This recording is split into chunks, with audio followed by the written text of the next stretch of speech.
10 రోజుల క్రితం కనిపించకుండా పోయిన మాజీ ఎంపీటీసీ గడ్డం మహేష్ మిస్టరీని పోలీసులు ఛేదించారు. ఆయన కొందరు వ్యక్తులు హత్య చేసి గట్కేసీ డంపింగ్ యార్డ్లో పాతిపెట్టినట్లు విచారణలో తేలడంతో గాలింపు చేపట్టిన పోలీసులు మృతదేహాన్ని వెలికితీశారు.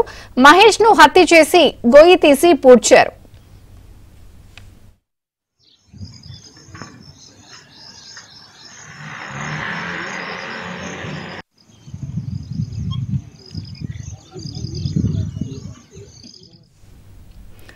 ఈ నెల 17న గడ్డం మహేష్ కనిపించడం లేదంటూ ఆయన కుటుంబ సభ్యులు పోలీసులకు ఫిర్యాదు చేశారు. దీంతో విచారణ చేపట్టిన పోలీసులు చిన్న పరమేష్ అనే 2 వ్యక్తులను అదుపులోకి తీసుకుని విచారించడంతో అసలు విషయం వెలుగు చూసింది. విచారణలో మహేష్ ను హత్య చేసి పాతిపెట్టినట్లు పోలీసులు గుర్తించారు.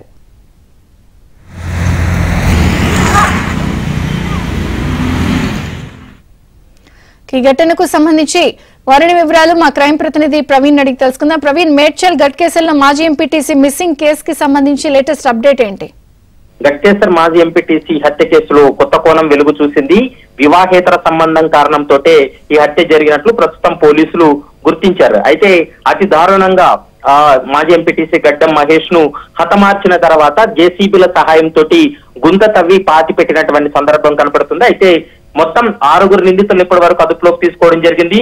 ఇందులో చిన్నతో పాటు మరొక 5 నిందితులను కూడా అదుపులోకి తీసుకొని విచారించినటువంటి సమయంలో డంపింగ్ యార్డ్ వద్ద జేసీబీల సహాయంతో ఈ పాతి పెట్టమంటూ కూడా స్పాట్ కి తీసుకెళ్లినటువంటి సమయంలో నిందితులు వెల్లడించారు. దీంతో జేసీబీల సహాయంతో కొద్ది నిమిషాల క్రితమే మృతదేహాన్ని కూడా వెలికి తీసినటువంటి పరిస్థితి కనపడుతుంది. ప్రస్తుతం చిన్న పరమేశ్వర్ ఇద్దరు కూడా చాలా కీలకమైనటువంటి నిందితులు. వీరితో పాటు వీరికి సహకరించినటువంటి మరో 4 నిందితులను కూడా ప్రస్తుతం పోలీసు అదుపులోకి తీసుకొని కూడా విచారిస్తున్నారు. కొంతకాలంగా వివాహేతర సంబంధం కారణంతో ఈ హత్య జరిగిందనేటువంటి అంశాన్ని పోలీసులు గుర్తించినప్పటికీ కూడా ఇతరతర కారణాలు ఏవైనా ఉన్నాయన్న కోణంలో విచారణ కొనసాగుతుంది.